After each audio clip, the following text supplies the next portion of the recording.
The Pilgrim's Progress, Part 1, Chapter 7. This recording is in the public domain. The Pilgrim's Progress, by John Bunyan, Part 1, Chapter 7. Now I saw in my dream that Christian went forth not alone, for there was one, whose name was Hopeful, being so made by looking upon Christian and Faithful in their words and behaviour in their sufferings at the fair, who joined himself unto him, and entering into a brotherly pledge, told him that he would be his companion. Thus one died to show faithfulness to the truth, and another rises out of his ashes to be a companion with Christian in his pilgrimage. This Hopeful also told Christian that there were many more of the men in the fair that would take their time and follow after. So I saw that quickly after they got out of the fair, they overtook one that was going before them, whose name was By Ends. So they said to him, What countryman, sir? And how far go you this way? He told them that he came from the town of Fair Speech, and he was going to the Celestial City, but told them not his name. From Fair Speech? Are there any that be good live there? Yes, said By Ends. I hope. Pray, sir, what may I call you? I am a stranger to you, and you to me. If you be going this way, I shall be glad of your company. If not, I must be content. This town of Fair Speech, I have heard of it, and as I remember, they say it's a wealthy place. Yes, I will assure you that it is, and I have very many rich kindred there. Pray, who are your kindred there, if a man may be so bold? Almost the whole town, but in particular, my Lord Turnabout, my Lord Timeserver, my Lord Fair Speech, from whose ancestors that town first took its name. Also Mr. Smoothman, Mr. Facing Both Ways, Mr. Anything, and the parson of our parish, Mr. Two Tongues, was my mother's own brother by father's side. And to tell you the truth, I am become a gentleman of good quality. Yet my great-grandfather was but a waterman, looking one way and rowing another, and I got most of my estate by the same occupation. Are you a married man? Yes, and my wife is a very virtuous woman, the daughter of a virtuous woman. She was my Lady Faining's daughter. Therefore she came of a very honourable family, and is arrived to such a pitch of breeding that she knows how to carry it all, even to prince and peasant. 'Tis true we somewhat differ in religion from those of the stricter sort, yet but in two small points. First, we never strive against wind and tide. Secondly, we are always most zealous when religion is well dressed and goes in his silver slippers. We love much to walk with him in the street if the sun shines and the people praise him. Then Christian stepped a little aside to his fellow Hopeful, saying, It runs in my mind that this is one By Ends of Fair Speech, and if it be he, we have as very a knave in our company as dwelleth in all these parts. Then said Hopeful, Ask him. Methinks he should not be ashamed of his name. So Christian came up with him again, and said, Sir, you talk as if you knew something more than all the world doth, and if I take not my mark amiss, I deem I have half a guess of you. Is not your name Mr. By Ends of Fair Speech? This is not my name, but, indeed, it is a nickname that is given me by some that cannot abide me, and I must be content to bear it as a reproach, as other good men have borne theirs before me. But did you never give an occasion to men to call you by this name? Never, never. The worst that ever I did to give them an occasion to give me this name was, that I had always the luck to jump in my judgment with the present way of the times, whatever it was, and my chance was to gain thereby. But if things are thus cast upon me, let me count them a blessing. But let not the malicious load me therefore with reproach. I thought indeed that you were the man that I heard of, and to tell you what I think, I fear this name belongs to you more properly than you are willing we should think it doth. Well, if you will thus imagine, I cannot help it. You shall find me a fair company keeper, if you still admit me your companion. If you will go with us, you must go against wind and tide, the which I perceive is against your opinion. You must also own religion in his rags as well as when in his silver slippers, and stand by him too when bound in irons, as well as when he walketh the streets with applause. You must not impose or lord it over my faith. Leave it to my liberty, and let me go with you. Not a step further, unless you will do in what I declare as we do. Then said By Ends, I never desert my old principles, since they are harmless and profitable. If I may not go with you, I must do as I did before you overtook me, even go by myself, until some overtake me that will be glad of my company. Now I saw in my dream that Christian and Hopeful forsook him, and kept their distance before him.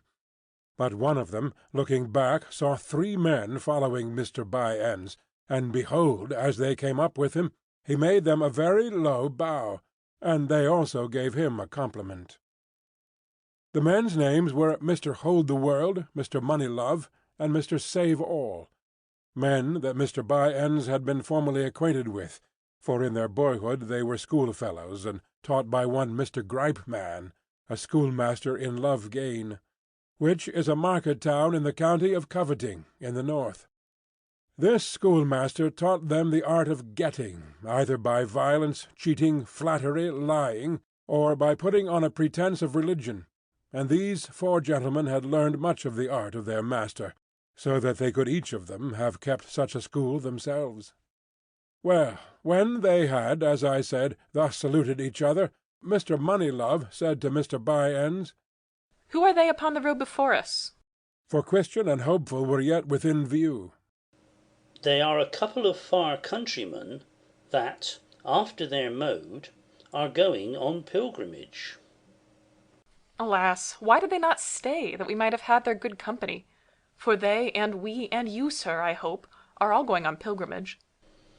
We are so, indeed. But the men before us are so rigid, and love so much their own notions, and do also so lightly esteem the opinions of others, that, let a man be ever so godly, yet, if he agrees not with them in all things, they thrust him quite out of their company. That is bad. But we read of some that are righteous overmuch, and such men's rigidness makes them judge and condemn all but themselves. But I pray, what and how many were the things wherein you differed? Why, they, after their headstrong manner, conclude that it is their duty to rush on their journey all weathers, and I am for waiting for wind and tide. They are for taking the risk of all for God at a clap. I am for taking all advantages to secure my life and property. They are for holding their notions, though all other men be against them. But I am for religion in what and so far as the times and my safety will bear it. They are for religion when in rags and contempt. But I am for him when he walks in his golden slippers, in the sunshine, and with applause. Ay, and hold you there still, good Mr. By Ends, for my part, I can count him but a fool, that, having the liberty to keep what he has, shall be so unwise as to lose it. Let us be wise as serpents. It is still best to make hay while the sun shines. You see how the bee lieth still all winter, and bestirs her only when she can have profit and pleasure. God sends sometimes rain, and sometimes sunshine. If they be such fools to go through the rain, yet let us be content to take fair weather along with us. For my part, I like that religion best that will stand with the safety of God's good blessings unto us. For who can imagine that is ruled by his reason, since God has bestowed upon us the good things of this life, but that he would have us keep them for his sake? Abraham and Solomon grew rich in religion, and Job says that a good man should lay up gold as dust, but he must not be such as the man before us, if they be as you have described them. I think that we are all agreed in this matter, and therefore there needs no more words about it. No, there needs no more words about this matter indeed, for he that believes neither Scripture nor reason, and you see we have both on our side, neither knows his own liberty nor seeks his own safety. And so these four men, Mr. Byends, Mr. Moneylove, Mr. Save-all, and old Mr. Hold-the-world, walked on together, while Christian and Hopeful were far in advance. Then Christian and Hopeful went on till they came to a delicate plain, called Ease, where they went with much content. But that plain was but narrow, so they were quickly got over it. Now at the farther side of that plain was a little hill, called Lucre, and in that hill a silver mine, which some of them that had formerly gone that way, because of the rarity of it, had turned aside to see. But going too near the brink of the pit, the ground, being deceitful under them, broke, and they were slain. Some also had been maimed there, and could not to their dying day be their own men again. Then I saw in my dream that a little off the road, over against the silver mine, stood Demas, gentlemanlike, to call to passengers to come and see, who said to Christian and his fellow, Ho! Turn aside hither, and I will show you a thing. What thing so deserving as to turn us out of the way? Here is a silver mine, and some digging in it for treasure. If you will come with a little pains, you may richly provide for yourselves. Then said Hopeful, Let us go see. Not I. said Christian. I have heard of this place before now, and how many have there been slain, and besides, that treasure is a snare to those who seek it, for it hindereth them in their pilgrimage. Then Christian called to Demas, saying, Is not the place dangerous? Hath it not hindered many in their pilgrimage? Not very dangerous, except to those that are careless. But withal he blushed as he spake. Then said Christian to Hopeful, Let us not stir a step, but still keep on our way. I will warrant you, when Byends comes up, if he hath the same invitation as we, he will turn in thither to see.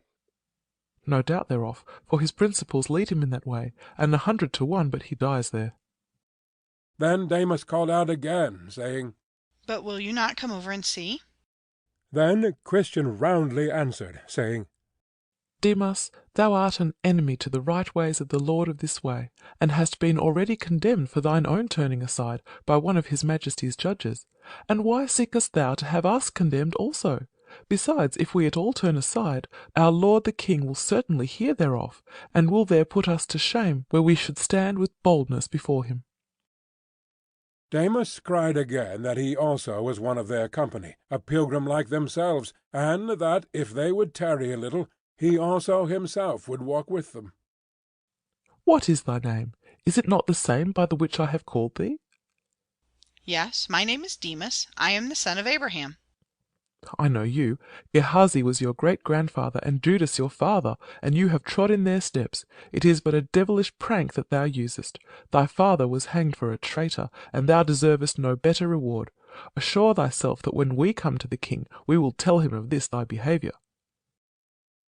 Thus they went their way, but by this time Byends and his companions were come again within sight, and they at the first beck went over to Demas.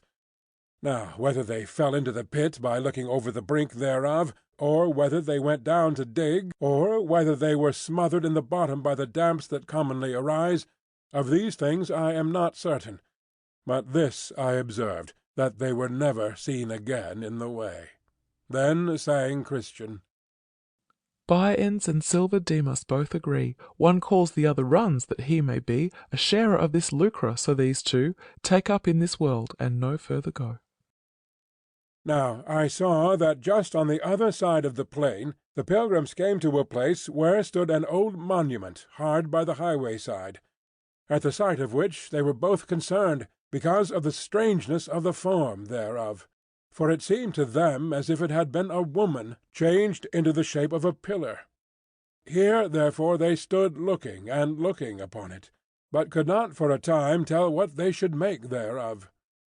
At last Hopeful espied written above, upon the head thereof, a writing in an unusual hand. But he, being no scholar, called to Christian, for he was learned, to see if he could pick out the meaning. So he came, and after a little laying of letters together, he found the same to be this, Remember Lot's wife.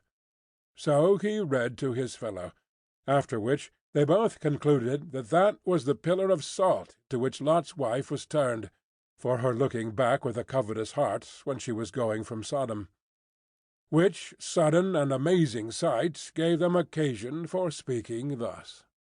Ah, my brother, this is a seasonable sight. It came just in time to us after the invitation which Demas gave us to come over to view the hill Lucra, and had we gone over as he desired us, and as thou wast inclining to do, my brother, we had, for aught I know, been made ourselves like this woman, a spectacle for those who shall come after to behold. I am sorry that I was so foolish, and am made to wonder that I am not now as Lot's wife. For wherein was the difference betwixt her sin and mine? She only looked back, and I had a desire to go see. Let God's goodness be praised, and let me be ashamed that ever such a thing should be in mine heart.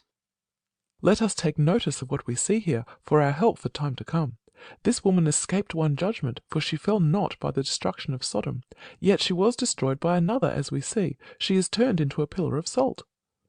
What a mercy is it that neither thou, but especially I, am not made myself this example! This gives reason to us to thank God, to fear before him, and always to remember Lot's wife. I saw then that they went on their way to a pleasant river, which David the king called the river of God, but John the river of the water of life. Now their way lay just upon the bank of this river. Here, therefore, Christian and his companion walked with great delight. They drank also the water of the river, which was pleasant and enlivening to their weary spirits. Besides, on the banks of this river on either side were green trees that bore all manner of fruit, and the leaves of the trees were good for medicine. With the fruit of these trees they were also much delighted, and the leaves they ate to prevent illness, especially such diseases that come to those that heat their blood by travels. On either side of the river was also a meadow, curiously beautified with lilies, and it was green all the year long. In this meadow they lay down and slept, for here they might lie down safely. When they awoke, they gathered again of the fruit of the trees, and drank again of the water of the river, and they lay down again to sleep. This they did several days and nights.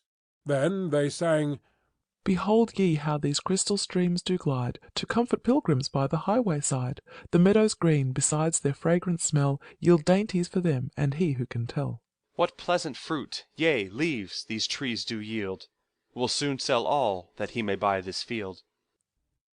So when they were disposed to go on, for they were not as yet at their journey's end, they ate and drank and departed. Now I beheld in my dream that they had not journeyed far, but the river and the way for a time parted, at which they were not a little sorry. Yet they durst not go out of the way. Now the way from the river was rough, and their feet tender by reason of their travels. So the souls of the pilgrims were much discouraged because of the way.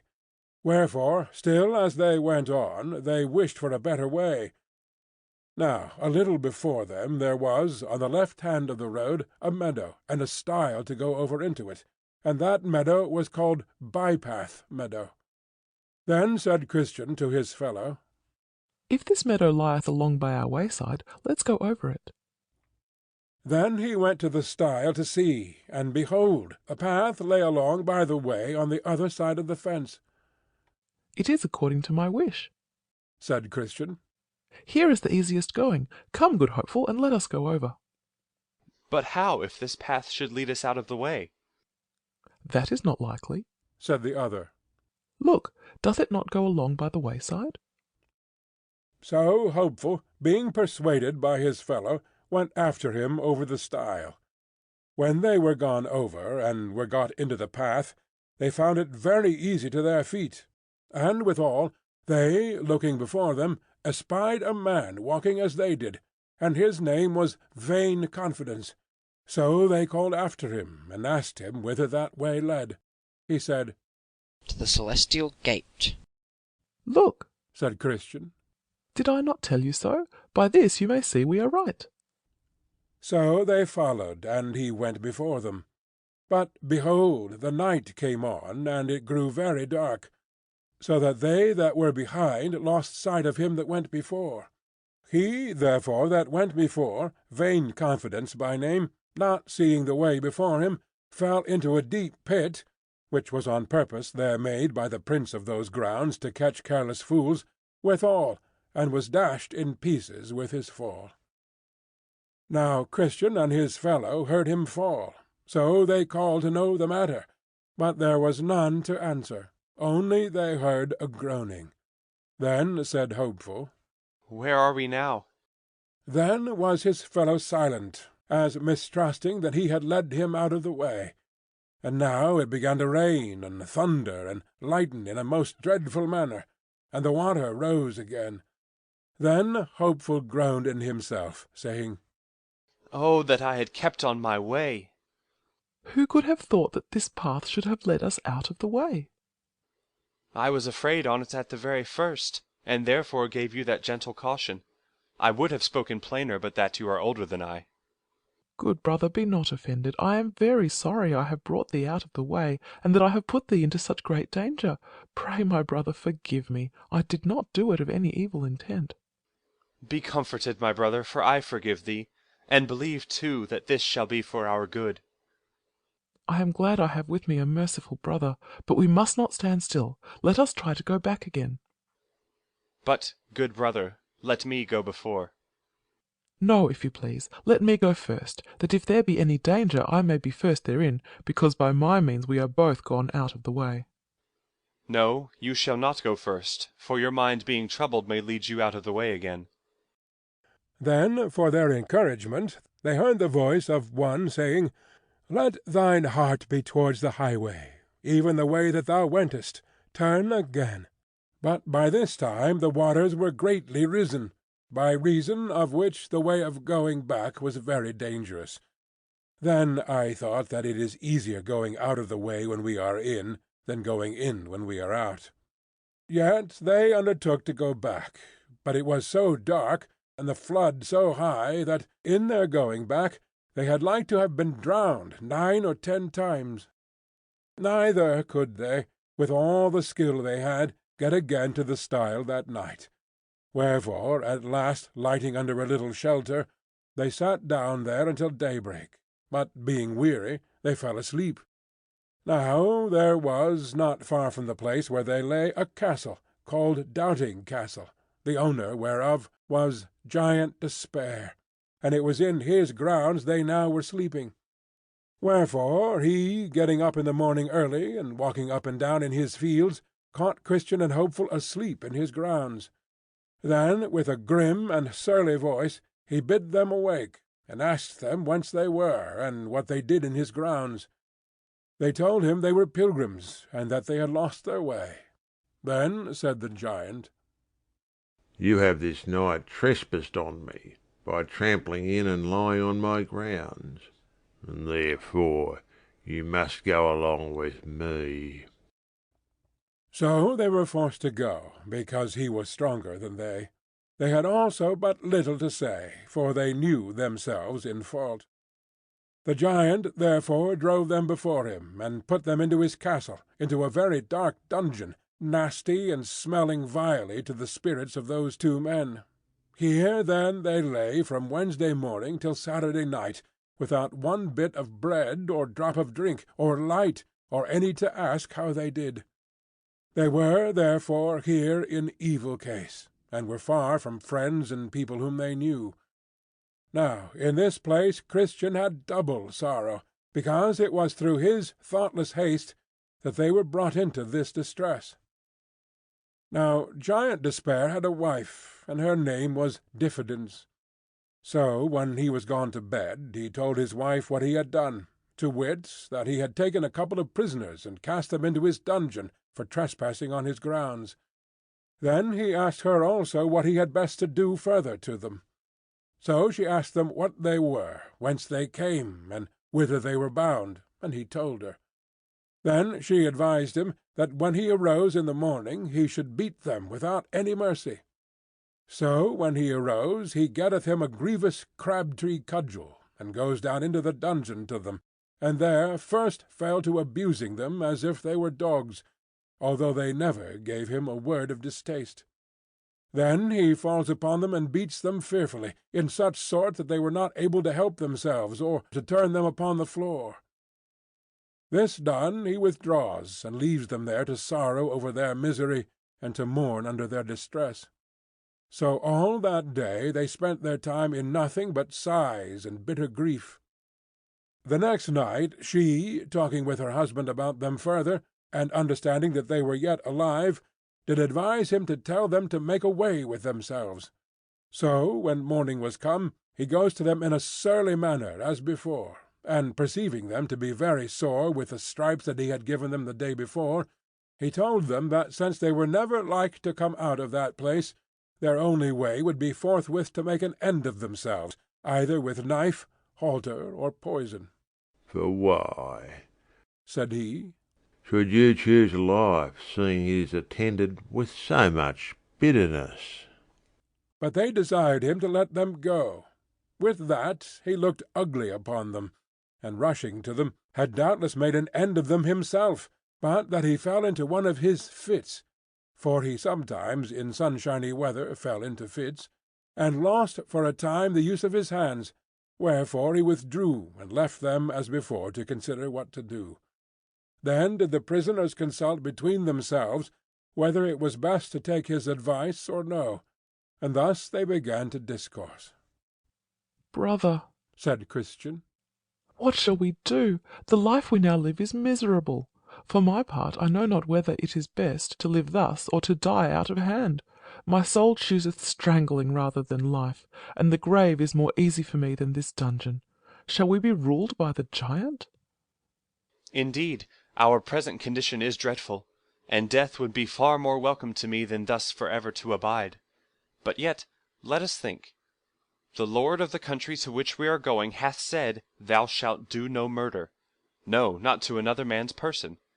Much more then are we forbidden to take his advice to kill ourselves. Besides, he that kills another can but commit murder upon his body, but for one to kill himself is to kill body and soul at once. And moreover, my brother, thou talkest of ease in the grave, but hast thou forgotten the hell, whither for certain the murderers go? For no murderer hath eternal life.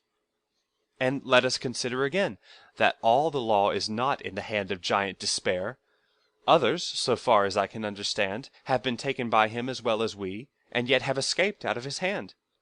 Who knows but that God, who made the world, may cause that Giant Despair may die?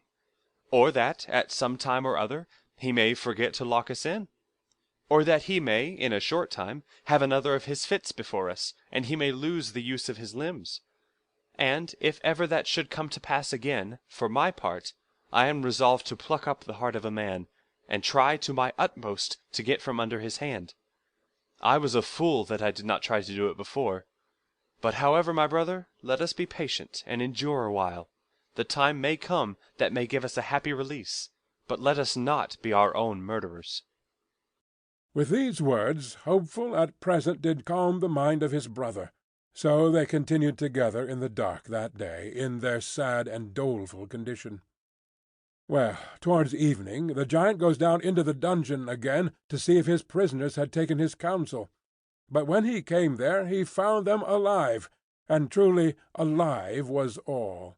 For now, what for want of bread and water, and by reason of the wounds they received when he beat them, they could do little but breathe. But, I say, he found them alive.